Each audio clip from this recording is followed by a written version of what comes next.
Great. So I'm Erika Rosenberg. It's great to see you here. I'm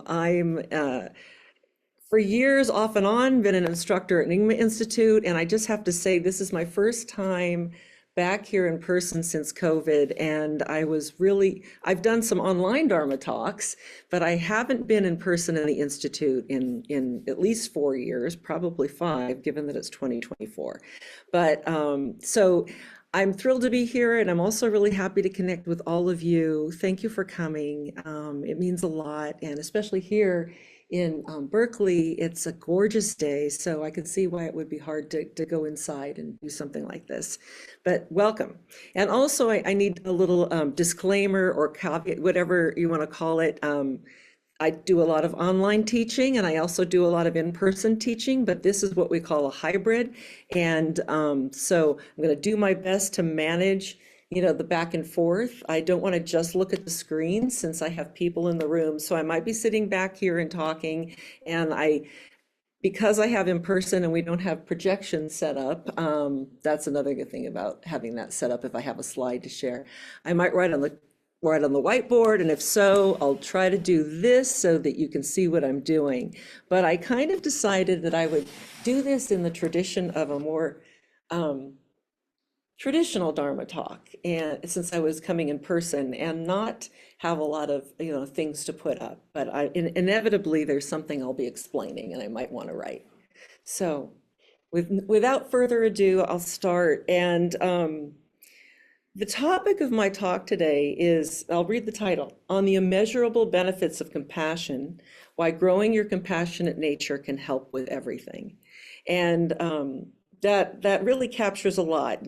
First of all, the boundless nature of compassion and the fact that it is so beneficial in so many ways, in far-reaching ways. And if you don't already believe that, I'm hoping that I can convince you of that. And also, I will talk a little bit about how you grow it. And the word growing really implies that there's something in us that's already that way, and that we can kind of make it bigger. And so that makes it easier. We're not trying to manufacture something that's not inside us. This is something we have, and we can learn to see it in ourselves and grow it. But mainly I want to kind of make an argument about why compassion is so great. In fact, when months ago, when Olivia was looking for topics for Dharma talks, I think I sent you like a one-line email. It says, why compassion helps with everything. And then you wrote back, you developed that a little bit. And I thought, and I appreciated needing to develop it a little bit, but also that was sort of, it came right from the heart, and it comes from this place of, I feel fortunate that actually because of since for the past 30 some odd years, studying in the Nyingma tradition and doing the meditations and studying psychology and all these different things, just learning really what a difference it makes in experience to connect to others, to see what you share and with them, to feel moved by the conditions that they go through and see it in yourself. And because of that similarity, getting it, and noticing that suffering is everywhere, and so is joy, and so are all kinds of variations in between, that the more you're present with that, the more you live with that, the stronger you become. And you just have this ability to accommodate more. I sort of feel like it's funny, I wasn't thinking about this literally. We talk about growing our compassionate nature, but in a way, I think it just makes you feel bigger, bigger in the sense of able to accommodate more. So that's sort of my thesis, or the point I'm trying to make. And you might already be sold on that idea. And if you are, that's awesome. I hope you are. And, but I'm going to come at this, there's three things I'm going to do. And I'm going to come at these three different topics, really, or aspects of compassion from three different perspectives. So the three things I'm going to try to do is talk about what compassion is, and talk about how the second is talk about why it's beneficial to things, feelings, states, actions, all kinds of things. And then lastly, address this issue of how do you grow it? How can we work on building our compassionate nature? So that's the roadmap of what I hope to accomplish. And the ways in which I want to accomplish that, I realize there's another three things. Part of it's going to, come first from Buddhism, Nyingma psychology, the perspective of meditative practice. That's going to be one of the orientations on compassion and these questions. Another one will be what I call the psychological scientific. This is professionally, I'm a scientific psychologist. I study human behavior and emotion, and I also study compassion and meditation. So a lot of what I talk about might come in. I'll be talking about some of those things too, and what we know in some cases from psychology and science about the topic of compassion and how it affects our lives. And then the last perspective will be experiential, just really as a human being and practitioner, what I can say and what I've actually heard from my students in their journeys of growing compassion. So that's what I'm going to do. And also, I should say, it's because I'm at one more logistical thing. I'm not going to be able to watch comments in the comment field much, except for maybe when I specifically ask for questions. So if you have a clarification question, if there's something you don't understand, raise your hand, or maybe Harry, and you can shout out, there's a question, whatever. But generally what I'll do is just try to talk this through and not have too much discussion, and leave time at the end for discussion, because it might be hard to manage it all. All right? Okay, so what's compassion? I think we all have an intuitive sense of what compassion means. And even the word, if you take the English word that draws from the Latin, there's the feeling with element, passion with somebody. I'm not going to get into a long discussion of the word and what it means yet. I'll get into that a little bit more when I start bringing in kind of more a formal psychological perspective on it. But I want to start with Buddhism here.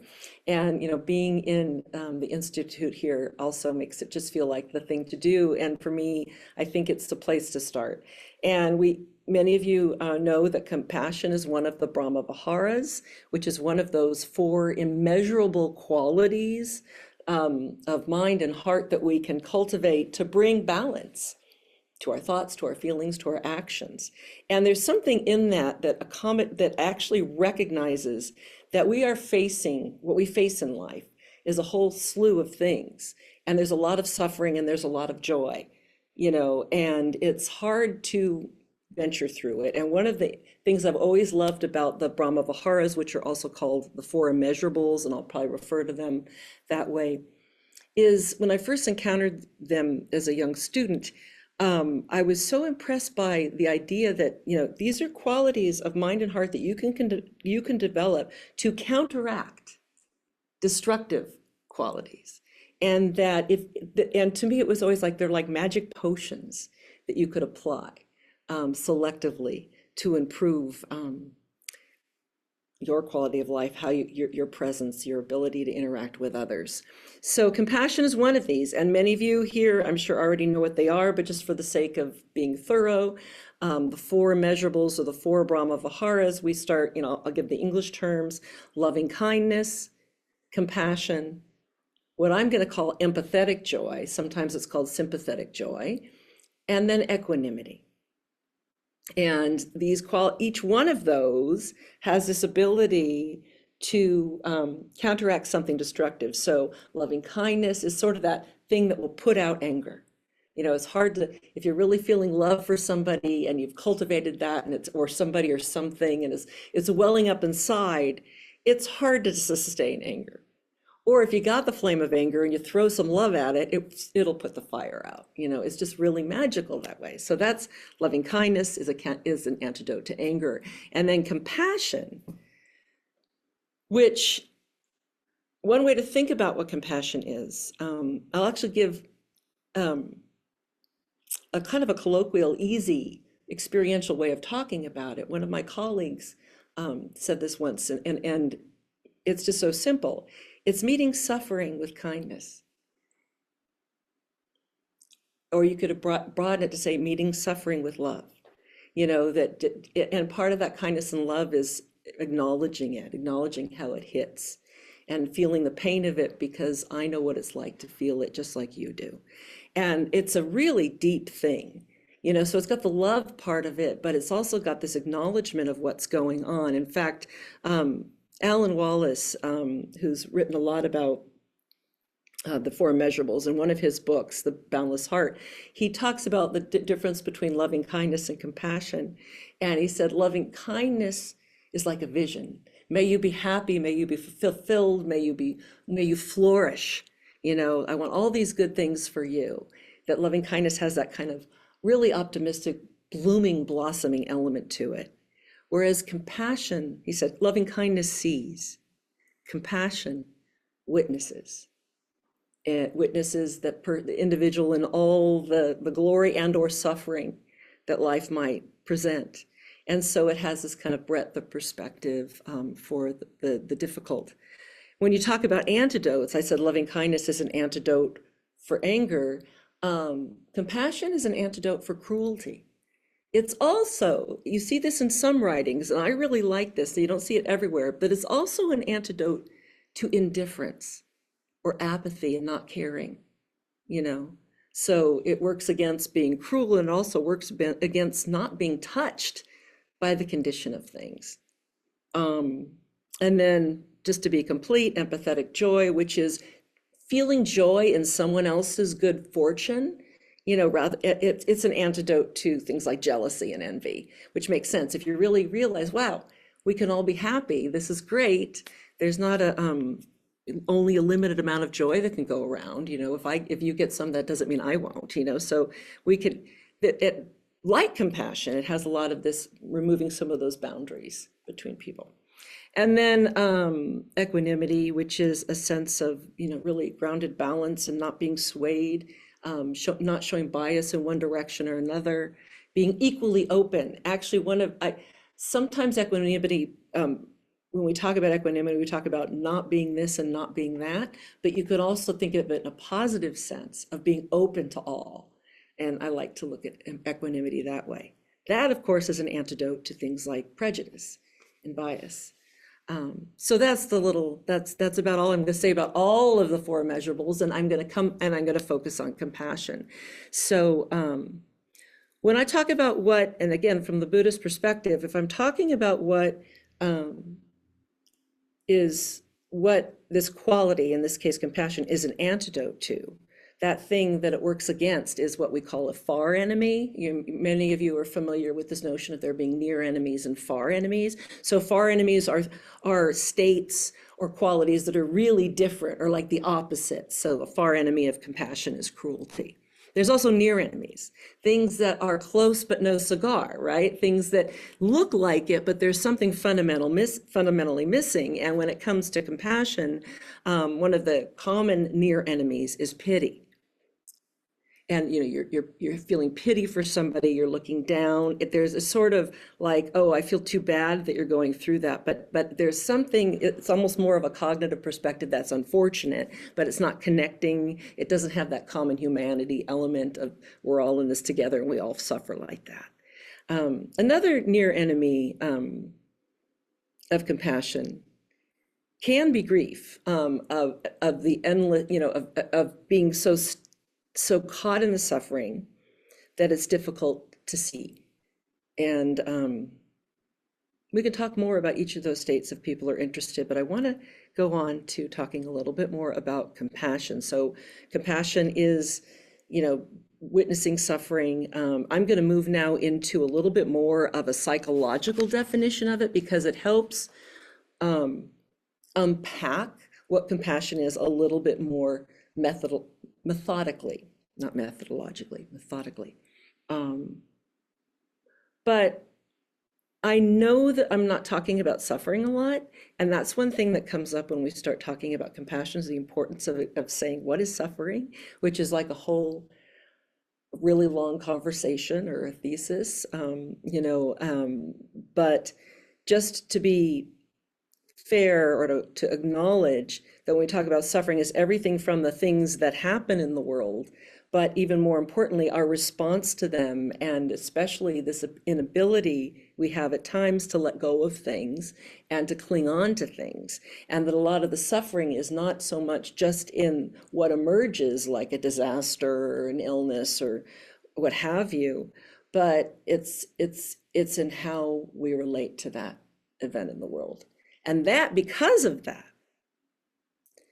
that gives us the opportunity for freedom, right? Because if there's a lot of suffering in how we evaluate things in the world, and whether we see something as a threat when it might not be, some things are real threats, and we need to know that, right? But not, we can get kind of threat sensitive from life experience or our genetic destiny or what have you, right? And if we can learn to see that, oh, I'm very threat sensitive, I have a tendency to evaluate things in a way that means they're going to harm me. Maybe there's a real harm there, maybe there isn't. And if you can learn that about yourself through mindfulness and self-compassion, you can learn to let go of that kind of suffering a little bit more. And that's actually what I just talked about. That's all self-compassion. That's all self-compassion. That's recognizing a pattern of suffering in the self and noticing what you can do about it and learning to soften.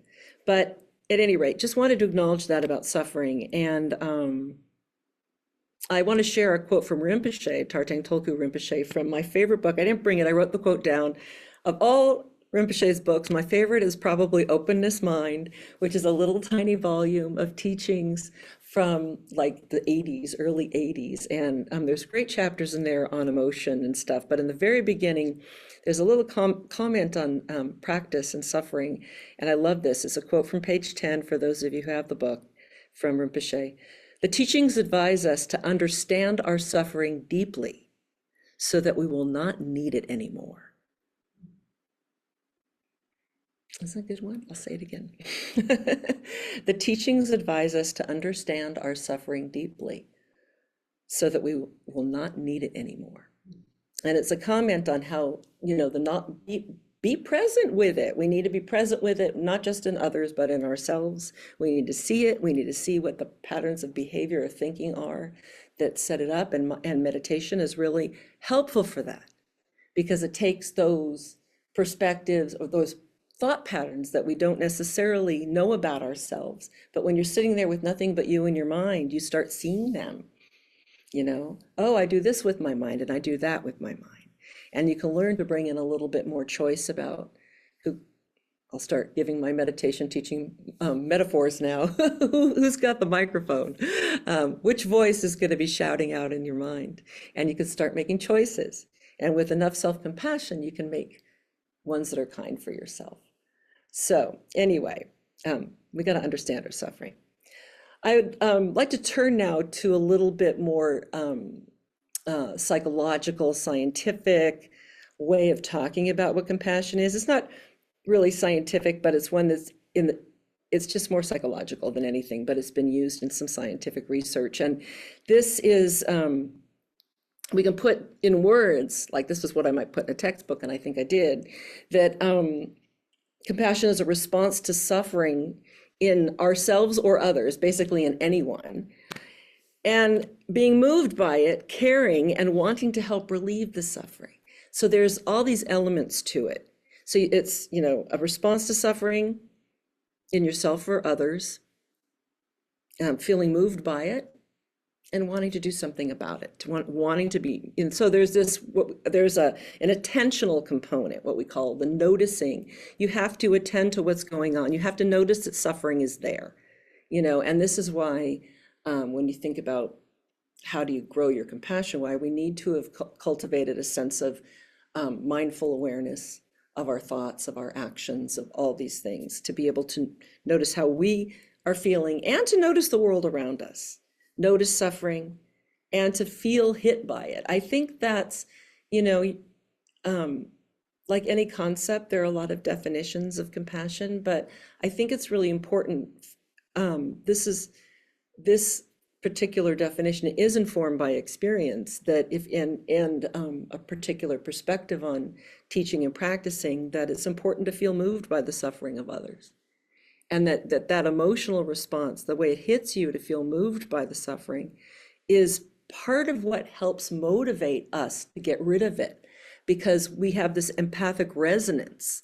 We know it doesn't feel good to suffer, and we want, oh, I see that, and I know I might not have gone through exactly what that person's going through, but I know what it feels like to suffer, or to be angry, or to be sad, and that can help eliminate it. So it's got a noticing element, it's got a feeling with, and then the caring, element that you want to see it relieve. Part of that's motivated by empathy, and part of that is motivated by understanding how you share so much with everybody else, even though they might have very different backgrounds, education, come from different parts of the world, different beliefs.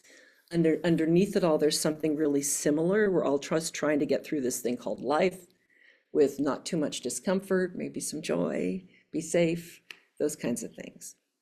So the motivation to do something, part of that comes from embracing what we call what's shared among us or common among us. And then this is interesting, and I've even been present in arguments with His Holiness the Dalai Lama about this topic of whether compassion has to have the acting part, whether you have to carry it through to doing something. And I think, there's general consensus, there has to be at least the wish or the urge to help, and maybe you could say the most fully compassionate responses go all the way, that maybe you can be very, very compassionate, just feeling moved and wanting to help. But if you really go all the way, then that's super compassionate.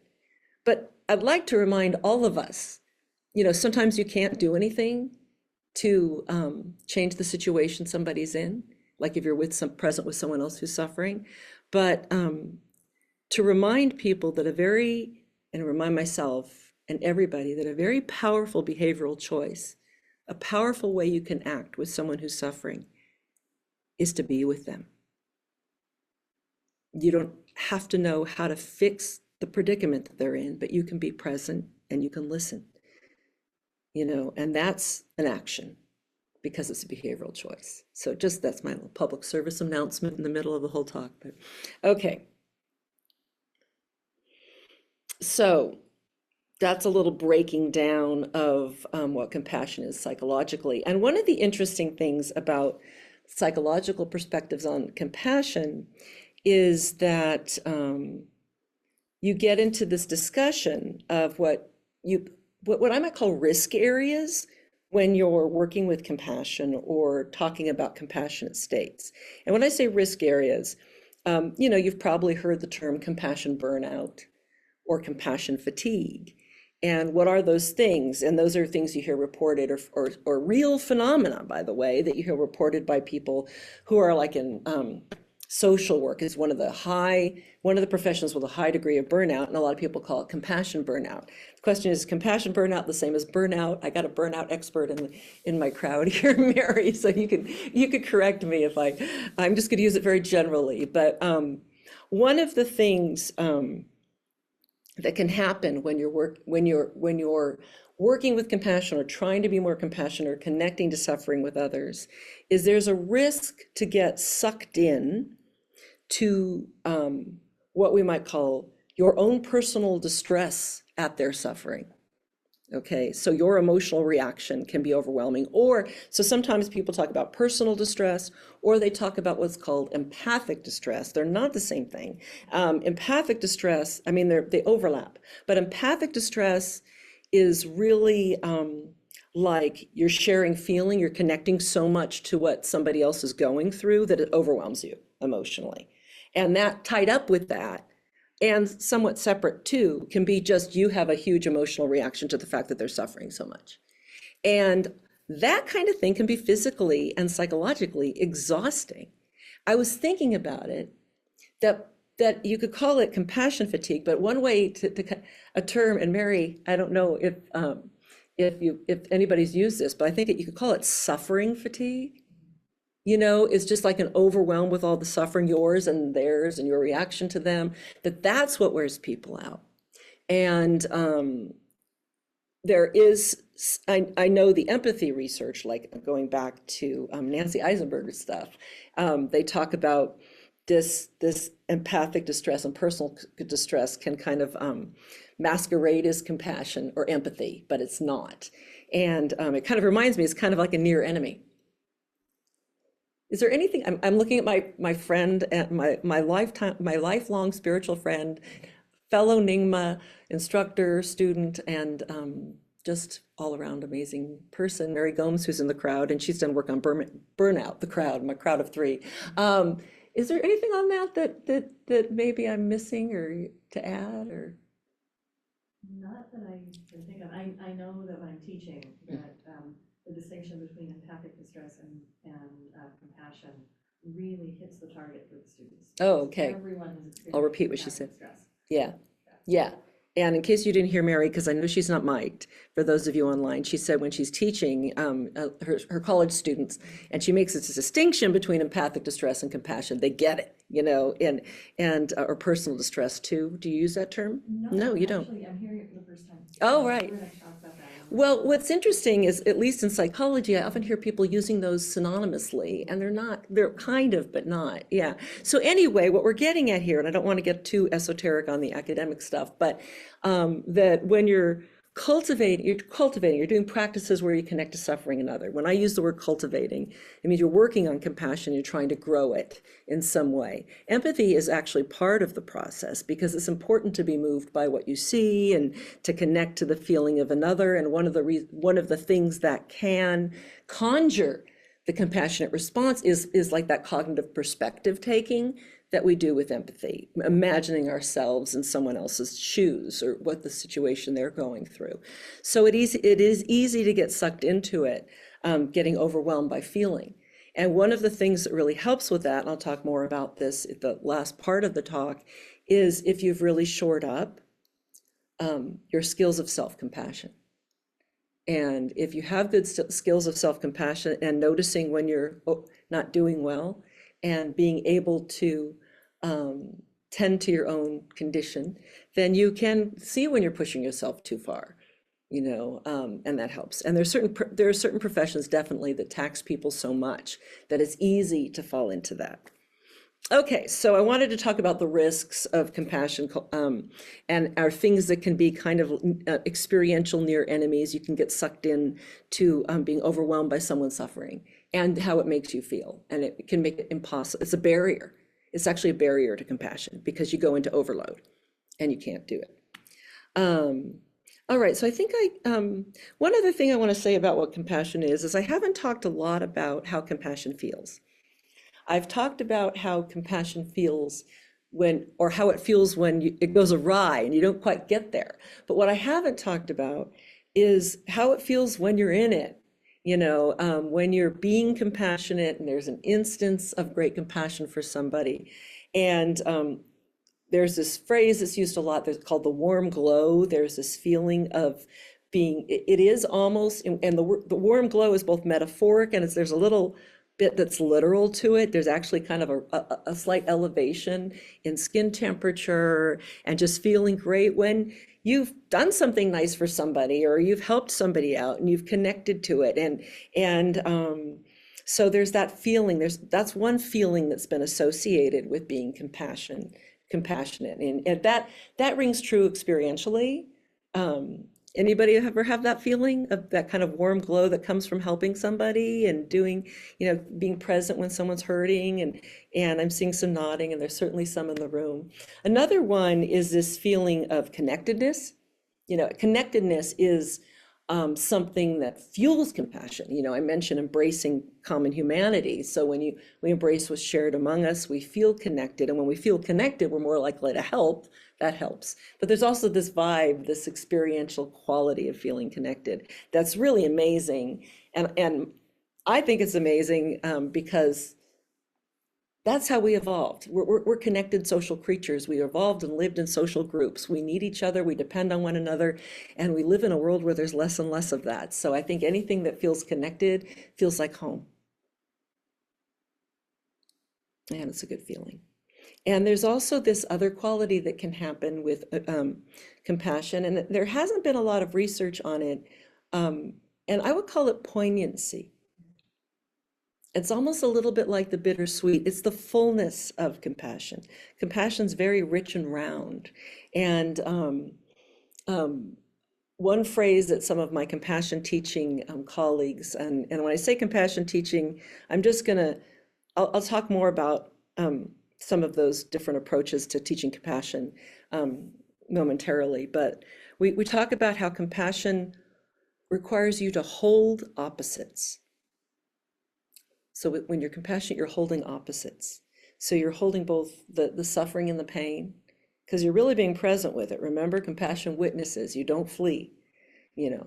So you're holding that on the one hand, and then the possibility, this is where the loving kindness part does come in, the possibility not only of being free of the suffering, but growing and flourishing and all that, the full range, you know. So you're holding all of that, and that's one of the reasons why if you really are being present in all that, you feel bigger, and it feels rich.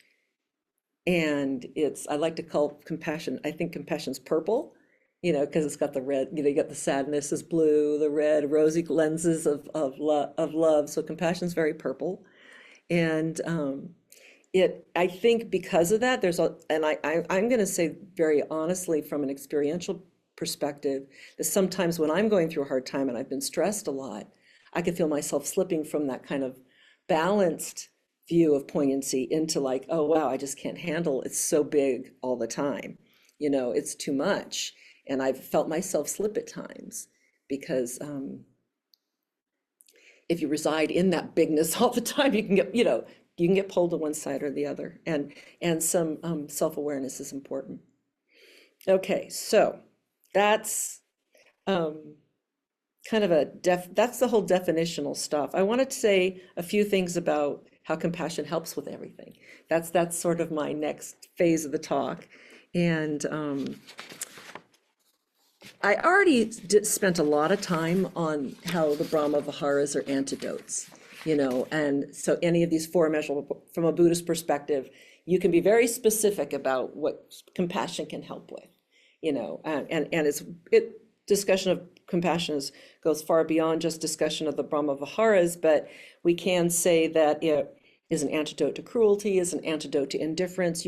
I think the indifference thing is really important because cruelty is the prototypical thing that we talk about. You can't sustain compassion and cruelty at the same time.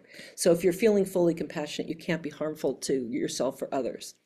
You might stray and then have to remedy, and that's part of life. So I'm not saying you have to be perfect. I'm not saying anything about how you have to be. But anyway, it's an antidote to cruelty, but the antidote to indifference is really important because if you think about destructive behavior that happens in the world and between, whether it's in a relationship or on a global, socio-political, geopolitical, environmental scale, a lot of it comes from not caring about, you know, I'm okay, who cares if they're not, I'll survive, or I'm okay for right now, I'm gonna live another, you know, if I'm lucky, 25, 30 years, and then global warming doesn't affect me, I'll be okay. That's like a really egocentric, non-caring perspective. If you are living in the lap of compassion, if you are remembering all of us, how everything's connected, how we touch one another in all our actions, despite all our differences, then it's really tough to not care. And this is one of the reasons why I think if we could just, you know, release in a big drop over the whole planet, a lot of compassion droplets, you know, to go into everybody, it would, I really think it can save the world if there were some way to have more of it all the time. So anyway, it can help counteract indifference. It can help you care more. Just a couple more Buddhist things before I talk about some of the science that supports what I'm saying, and after I get a drink of water.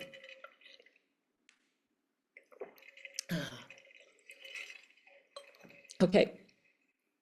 I have to share one of my favorite, for no other reason except for this is where I'm going to put it. I could spend a lot of time talking about how compassion just makes you stronger and more courageous. And this is something, most of the research that you're going to hear about are the various benefits of practicing compassionate or being compassionate, but research hasn't gone to the point of looking at bravery or courage or strength. That's, I think that's an interesting area for those of you who have, any interest in studying this, that we need more work, because I think experientially it's totally true.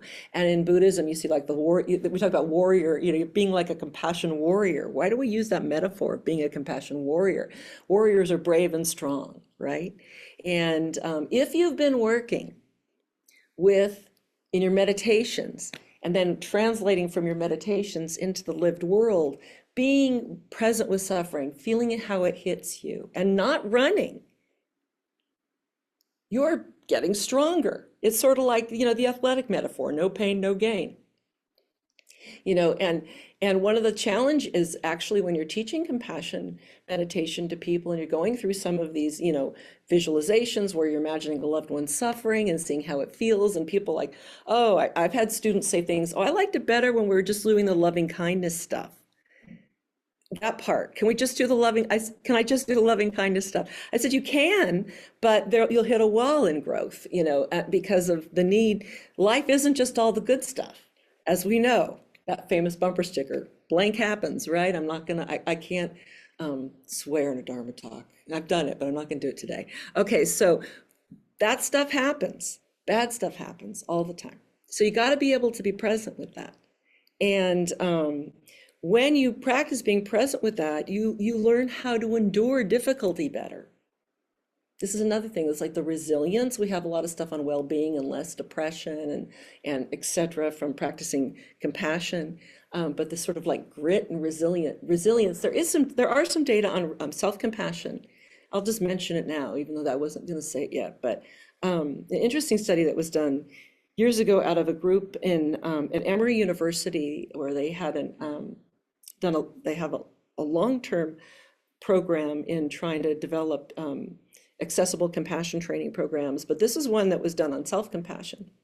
People were trained in a very brief, like a couple week intervention where they learned self-compassion meditation, or they learned, it was some other kind of control situation where they had like an educational control where they learned information about stuff that could be beneficial for your health. And then people were tested. This is where you test your moxie, or actually test your resilience, to see, they were wanting to see how people dealt with a stressful situation and their recovery from a stressful situation, if they'd had the self-compassion training versus this other training. I think they actually had two control groups. And this was a study by Pace and colleagues, this was ARCH 2014, one of my favorite studies. Anyway, in this study, they put people, I just have to tell you about the stressors, just so you get a sense of some research that was very ecologically valid, we might call it. There were the people in the study were part of what was called the Trier social stress test. That was, this has been used in a lot of behavioral medicine and psychological research. And what it does is it puts the participants or subjects, depending on how you talk about it, in the research study in some very stressful situations. One's a public speaking task in front of a panel of people who are supposed to look like experts, non-expressive folks in white lab coats behind a conference table. So there's a speech and you have to talk about yourself. Everybody loves to do that. So that was the public speaking. And there's also mental arithmetic aloud. So they have to subtract from a certain number by 13s or some really weird prime number. So they're stressful tasks. And we know they're stressful because people get stressed when they're doing it. They get physiological responses, psychophysiological responses like the autonomic nervous system, heart rate, sweating. And also in this study, they had some hormonal measures of stress response. And they looked at people's stress responses during and after these stressors. And the people who'd gone through the self-compassion training had actually less of a stress response. Physiologically speaking, it was mostly in terms of these physiological indicators during the social stress test. And what was nice is quicker recovery. Quicker physiological recovery. So this is actually, so if we look at resilience as how you recover from stress, right? How do you bounce back That's what resilience, that metaphor we use for the psychological quality of resilience, is about bouncing back, right? Compassion helps, self-compassion helps. And we can think about how it might, right? Because it's like, oh, I'm learning how to self-soothe, how to bring your arousal down. And what I think is really interesting is they got a little less agitated in the first place. So that shows an ability to kind of regulate the emotion in real time when it's happening. That's just one of my favorite little studies about how compassion can be beneficial. There's also one of the areas in which I worked in research is in the study of intensive meditation training and the effects of when people have gone on like 3-month residential retreat. And I was very fortunate to be part of a project called the Shamatha Project that was conducted out of UC Davis, where we studied the cognitive, neurophysiological, emotional effects of 3 months of intensive meditation training, which included working with the Brahmaviharas on a daily basis. And we had controls and people who were going through the training. We actually had a waitlisted control group. But one of the things we did, and this is where, without getting into the study too much in the interest of time, I said I study emotion, and so my branch of the studies were looking at people's emotional responses to suffering. And in this case, it was scenes of suffering where they are witnessing real life documentary footage from the Iraq War, and hearing both from people who had gone through the bombings as well as people who were doing the bombings, which is very interesting. And our research team actually had the opportunity to present some of this to the Dalai Lama. And His Holiness said, well, you know who needs the compassion the most is the soldiers doing the bombings. And of course, from his perspective, he sees that. And if you've been doing a lot of work with compassion, you see that. But to, most lay people get really angered and when they see the soldiers who are getting all amped up to bomb. And one of the things that we found by looking at the emotional behavior of people while they witness these films, and I study facial expression, and that's what we were measuring to see their emotional responses to scenes of suffering, is that the people who'd done the training were much more likely, first of all, to be saddened by the suffering of all of them, which is interesting. It's not like they didn't feel negative. Well, I don't like the word negative emotion. Psychology uses that. They didn't feel the discomfort. They were saddened, but what they didn't do was show things like contempt and anger and disgust towards the soldiers. But they were more moved to sadness, which I think is really interesting, that they were showing what His Holiness said would be nice if that's where we want to see some of that compassion arising, because it's easier to feel compassion for the innocent victims than it is for the people who are doing the harm.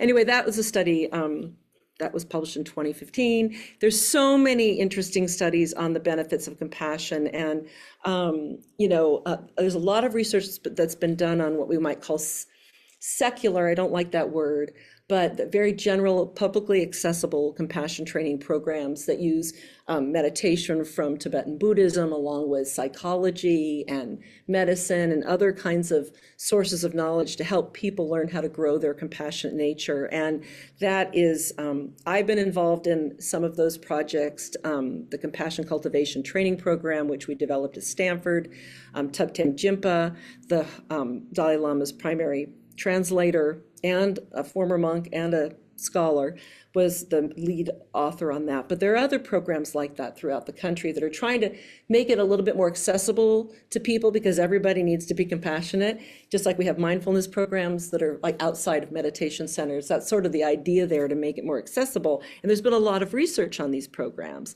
And one of the, there's, just to give you a global overview of some of the consistent findings, and I'm just going to say reductions in anxiety, like people having an anxious disposition, improvements in mindful awareness, improvements in performance on being focused and less wandering mind on tasks, so less mind wandering, increases in like questionnaire measures of self-compassion, compassion for others, and pro-social changes in empathy. We also see in some of these studies increases in helping behavior when people are given an opportunity to help. one of my favorite things is when, they create these sort of mock social situations. The people who are in the study think they're waiting to do something, and then in the waiting room of the building they're in, somebody walks in on crutches, and they realize they're late for their appointment, and they're feeling pain, and and there's no chairs left. And one of the things the researchers measure is who offers to give up their chair.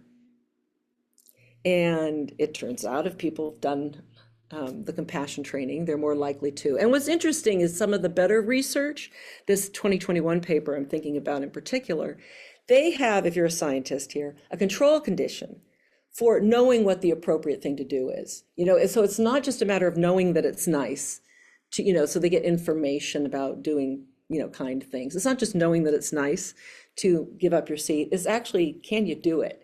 Because they're waiting too, and they've been sitting there for a long time. So there's a number of ways helping's actually been measured.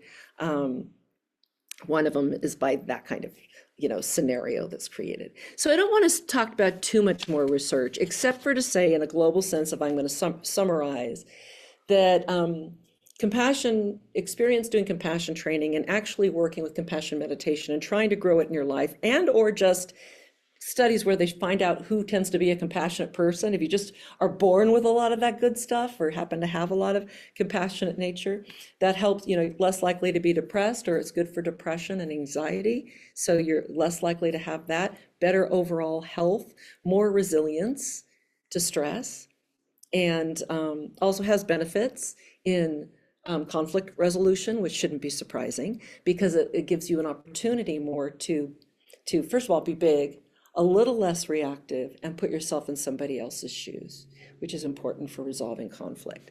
So in terms of what's left, I want to make sure we have time to have some questions. And I see we have about 10 minutes left. So I want to say a couple more things about how you grow compassion, because that was the last thing, sure, and then we can kind of open it up for questions. So how to grow compassion? Well, I am a big advocate of compassion meditation. I think, compassion meditations are really beneficial. And compassion meditations really require you to work with acknowledging suffering in others and yourself. So that one common form of doing that is actually bringing to mind someone who is suffering, and starting with someone maybe who's easy, meaning someone you love, you have great feelings for, very tender toward, and they're uncomplicated for you, and might know a way in which they're suffering from an illness or a psychological burden, financial stress, whatever it is, and being moved by it, and really inviting in the feeling of how it hits you, and also connecting in you the wish that they be free from it. And cultivating wishing that for them. And there's so many different practices that work with imagery and breath and mantra, or even just phrases for that person. It's not a class in that, but I'm just kind of wanted to paraphrase a very general approach to compassion meditation. So in your mind and in your body, you are rehearsing being with suffering. You're practicing it. And what happens, just like anything, if you practice, reciting a number or reciting a song or dance moves or anything you're trying to remember, then the more you recite it, the better you have it. And the more you practice it, the better you're able to do it in real life. So I'm a real advocate for traditional and a-traditional ways to cultivate compassion. But I'd like to leave you with some daily life things anybody can try. First of all, always work on being grounded and stable. The more you are in your body, the easier it is to be responsive to what's in the world and in your heart. So there's that part. Pay attention, be here now, right? So pay attention to what's happening in this moment with you, with others. And that will help you notice suffering when it's around. See, and as breaking out, if you're calm enough and the mind's not all, things darting around, if you can calm a little bit, at least get a little space around your stuff, then you can notice other people better. Sometimes we get so absorbed in our own world, or we're so overwhelmed by it, it's hard to do that. So grounded, stable, pay attention, be here now so that you notice suffering. And treat yourself well. This is important. Notice when you need rest. Notice when You need care. Don't forget about you. Sometimes we immediately go out and reach for others and neglect ourselves. And when we neglect ourselves, that's when we're at risk for that empathic distress, burnout, etc. Treat yourself as you would a friend. And it sounds like we could at least be able to do that, but when you really put it that way, a lot of people realize they don't meet that standard.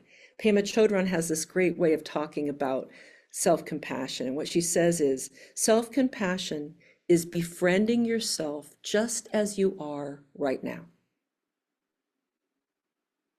Just be friends with that. That doesn't mean you don't aspire to change or improve. Just be friends with that. Because if a good friend came to you, they're not perfect, right? You still love them. Can you do that to you? Try it. Another thing in terms of compassion, and also give yourself little treats of life, like notice beauty. That's one of my favorite things. Notice beauty 3 times a day. Remind yourself of what's out there. That's an expansive view that can help with well-being and everything. Other ways to bring compassion into your life. Reach out and connect. Maybe there's somebody who, like a neighbor or someone who lives in your apartment building, maybe, or a colleague that you've recognized but you've never even said hi to, or maybe you've smiled at them and said hi but you don't know their name. Go there, just like reach a little further, and it might be a little uncomfortable at first, but remember what I said, no pain, no gain. You're not going to expand if you don't reach and stretch just a little, and then when you do and it works, guess what happens? There's that warm glow, there's that feeling of being expansive. You can do that. Simple gestures of kindness. Any little open a door, carry a bag, listen to somebody's problems. There's so many ways you can do this. So I want to leave you with that, a charge to kind of notice suffering, be present, be kind, be good to yourself, and it'll make everything a lot better. So that's my official end of what I'm going to say. And I do have some time. Yay. So I have some time for questions. Both from the crowd and online. Either way, yeah. Does anybody have a question? Yes, Chris. Yeah, in that book, Joy on Demand by Chade Ming Tan, who talks about the near and far enemies, there's a section where he talks about someone who'd done, I think, 40,000 hours of compassion meditation, and he could be with someone who's really sad and not go into despair. When I read that section, I said, but I don't have that kind of experience. How does a normal person avoid despair? That's my question. Right. So did you hear the question in the room? Did you? Okay, good. It's a really good question. It's sort of like you gave the example of somebody who's like a really experienced practitioner and he could be present without going into despair versus you can't. And so I guess I'd like to unpack the despair part, really. And I think, and whether there is this phenomenon, having talked to a lot of people who might be called adepts, who've done tens of thousands of hours of meditation and that kind of work, that they can go right into the compassionate response without having kind of that empathic, emotional phase of it. However, a lot of us go through that feeling state, and I'd say that's okay. There's a question, but there's a difference between feeling sadness and feeling unbearable despair. And that's that whole near enemy thing, right? It's okay to feel sad. That means you care. And actually the sad can just be there. And this is where, if you've done the preparatory stuff of worked with stabilizing mind, worked with self-care, you can notice before you get overwhelmed. You can be, okay, I'm sad, and sad is a feeling. And it means that there's been, I'm feeling moved by what they're going through, and they've had a loss or a difficulty, and it's really hard. And I know I don't like to feel that way. And then can you have enough space around that to then also then be there with the sadness and still then go into feel compassion, because sadness is part of the compassion, and if you think about this holding opposites, you also have this wish for them to be free of it, and you don't want to feel that way forever either. But experiencing the sadness makes it real. And it also makes it something that you realize that they would like to be free of. at some point, the pain that's causing it. But you don't need to flee from the sadness. You have to be mindful if it becomes overwhelming. And that's where, again, the self-awareness, which comes back in time. The self-awareness is important for what situations do you put yourself in? Are you constantly putting yourself in situations that you can't handle? So we're not always perfect with that. Is like, to titrate it. Titrate your exposure to suffering. Don't avoid it altogether, but don't dive in without taking care, because it's not going to benefit them either. Thank you. Good question. And it's a very practical one, right? And for how we deal with things. Any other questions? Was that a question, Mary, or we just said, yeah, okay. I didn't know if you were like, just speak up. Yeah, go on. Was that me? You can hear me? I saw Mary King. I said Mary to Mary King. Did you have a question, Mary King? And we can. No, I was trying to tell Mary Jo that we couldn't hear her. So okay, good. It's very general question. Okay, thanks, Mary. When you replied to Chris, you introduced the word titrate, and I guess something that I've always held is being influenced by that you move into what you can sustain and hold. And then somehow or other, maybe it's self-compassion, but some of that energy comes back in to support yourself the motivation to try to hold whatever space you can manage without judging the quantum of it. And I think another thing I've been thinking about or trying to practice is the difference between being constricted and expanding as a state, both internal and manifested behaviorally in the musculature. So accessing it through your physical body is a good way for me to begin that process of being less constricted. And somehow or other, that's a predeterminer of possibilities, one of which may be compassion. What do you think? Oh, I think, did you hear Mary Jo, what she said? That, I really love that. I think that's I really appreciate you reminding us to be grounded and present in the physical body when we're talking about all this, because we're not just heads walking around. And that's why I talk about the feeling. I mean, to notice the feeling that you're having and how you're moved by it. It's very much an embodiment of, notice where things are hitting you. But part of that whole picture is, how do you arrive on the scene? Are you constricted? Are you expansive? And this is where that self-knowledge is really important. And it's related to the source of dukkha, the source of suffering coming from how you relate to what's going on around you. And when we're constricted, we are more likely to see things as threats, because we're like this, right? We're in our shell. And that's a very protective, defensive mode. And we can feel that when we're tight, right? And there's a tendency, and we know this from research on the psychophysiology of emotion, that things like anger and fear, those emotions tend to do this to us.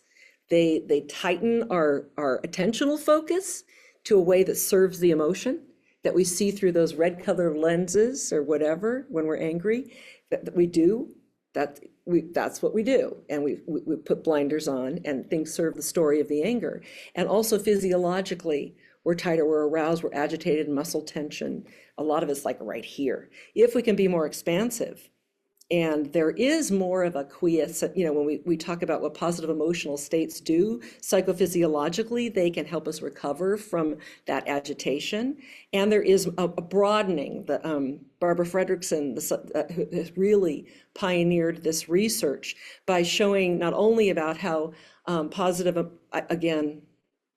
emotions, I hate that positive negative thing, but what we generally regard as positive emotions, happiness, joy, amusement, and love, they tend to broaden our focus. We get bigger in how we think. Also physiologically, there's more of an expansiveness, a readiness, and openness. And apropos this embodied point, I think one of my favorite phrases that I didn't share with you comes from Roshi Joan Halifax, who's a Zen teacher and founder of Upaya Zen Center. And she uses this metaphor, which I think is really great, to describe the embodiment of compassion. And she said, when we're compassionate, we have strong back, soft front. And I love that because so what we're, Mary Jo, we get at that openness, right? At that expansiveness, and the softness of the front is, I am willing, Chris, to feel the sadness. I've been working with suffering. I can handle it. And I know it's a powerful feeling. And that one of my favorite lines ever from Tartang Tulku Rinpoche is that we should not avoid our emotions. We can have no more profound teachers about our relationship with the world. They tell us what we think of what's going on. That's a paraphrasing, but this is like from page 51 of Openness Mind. But it's true. It's like they are teachers, oh, I'm sad because I care. Your emotions tell you how you feel. So we can be strong, we can be receptive, we can be open, we can handle it.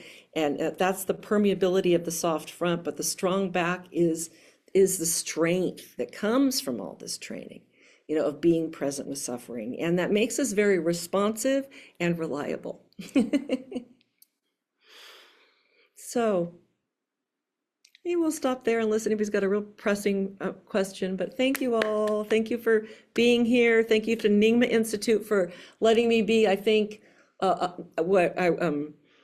Harrian was saying, a pioneer in bringing back the in-person Dharma talks here. And thank you for putting up with the integration of technology. It was great to talk about my favorite topic with you all.